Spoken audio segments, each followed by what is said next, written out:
Hello, Namaste. I'm Madhumitadya, Global Perspective Educator and a Neural Coach.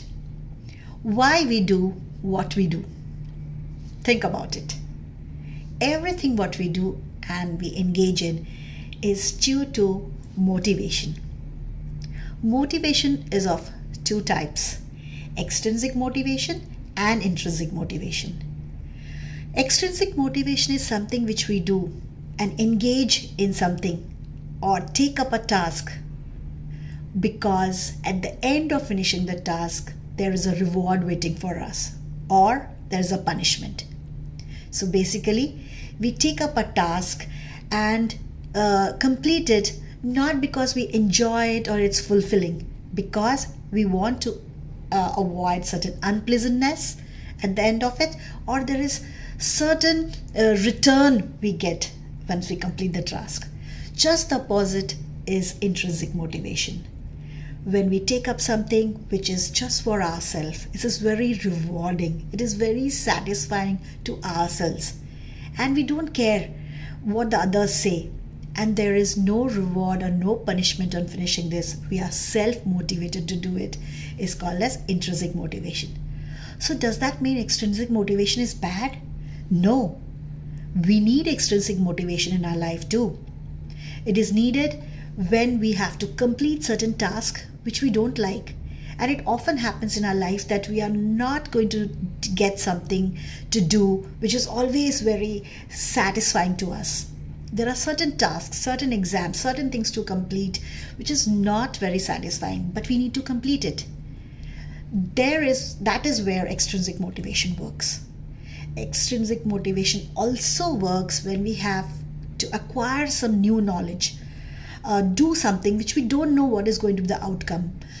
If we don't push ourselves to do something, supposing I want to learn something new but I don't know how it is going to be, but there is a certificate which I want to acquire because that certificate is going to be good for my CV.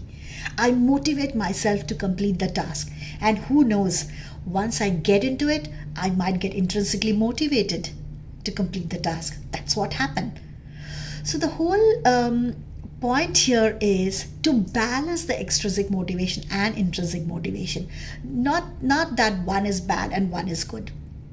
It is very important to know what kind of task we need to motivate us intrinsically and what kind of task motivates us extrinsically.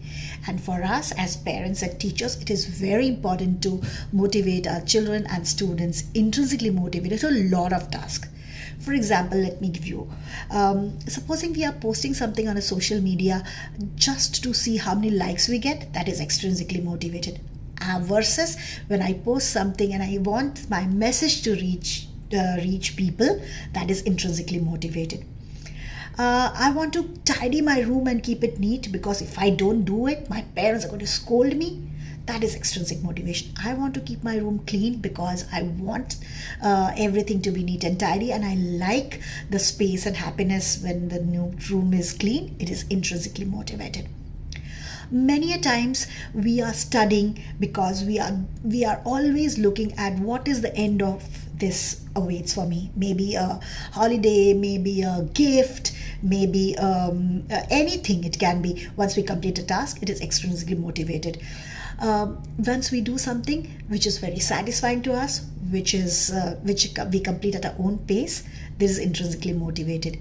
So the parents, if we are motivating our children or heaping praise on our children for completing simple tasks, they will lose the intrinsic motivation to complete the task in future. So be very careful about the praises or the feedbacks or the kind of happiness which we show when a task is completed. For very small tasks, just don't overdo it. Keep it for big tasks. Now, another thing which motivates all of us, and especially children, are to give them autonomy. Give them choice, give them freedom to decide what they want to do, and you will see the intrinsic motivation come in full bloom. So I leave it with this thought with you that try to balance the extrinsic as well as the intrinsic motivation in the life of children, and you see them grow into beautiful human beings. Goodbye, take care.